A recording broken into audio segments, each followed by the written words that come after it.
We have some breaking news in our world lead now. British Prime Minister Theresa May is safe, at least for the moment. Just a few moments ago, May survived a no-confidence vote from her own party. Backlash had been growing for a while from pro-Brexit lawmakers frustrated with her negotiations to leave the European Union, criticizing her for not making a completely clean break in the negotiations.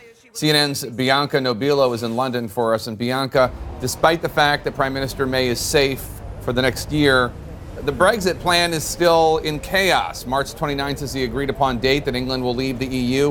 What will happen if a firm plan is still not set? Well, Jake, the default option, if there's no Brexit plan agreed upon, is a no-deal Brexit. The UK is leaving the European Union on the 29th of March next year. That's enshrined in law, and subject to anything else being agreed, that's what's going to happen. And that's the scenario that businesses and lawmakers and many people in the nation fear most.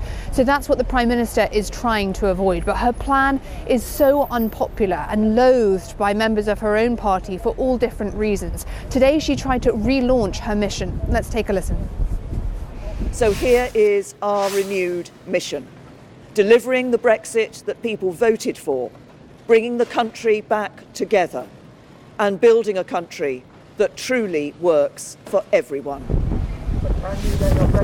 Now, Jake, whether or not she'll be able to do that remains to be seen. Many MPs were quite disappointed by the results because over 1/3 of her party do not support her. So whether or not she will be able to deliver any form of Brexit plan still is up in the air, which of course is damaging to business confidence and her authority too.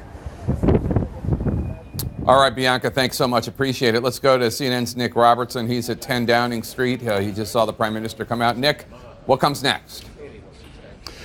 Jake, I think in many ways what we've seen tonight is a dry run of what we're going to see again, maybe once, maybe twice, maybe more. That is this deal and the possibility of it completely falling apart, becoming a very public rift tonight within the Conservative Party, the next time perhaps across Parliament, with the opposition calling for a vote of no confidence in Theresa May's government itself.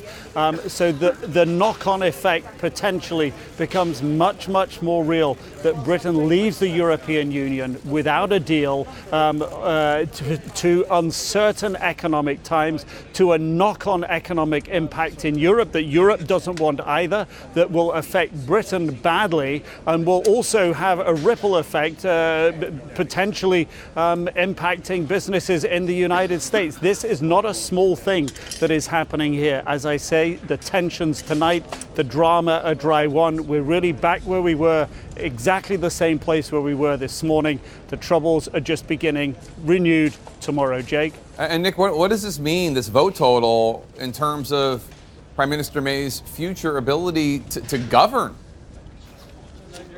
Sure. Look, it wasn't the resounding sort of win that really gave her a strong position over the rest of the party. There are still at least 1/3 of her party members who don't support her leadership. Are they going to vote against her when this Brexit agreement eventually, over the next month, comes to Parliament for what's called a meaningful vote? If they still plan to vote against her, there is no way that that can pass. The opposition won't support it. The other smaller parties won't support it. She didn't get what she really needed to have even a hint of walking forward with this and changing the dynamic at all. That didn't happen. All right, Nick and Bianca, thank you so much. Appreciate it.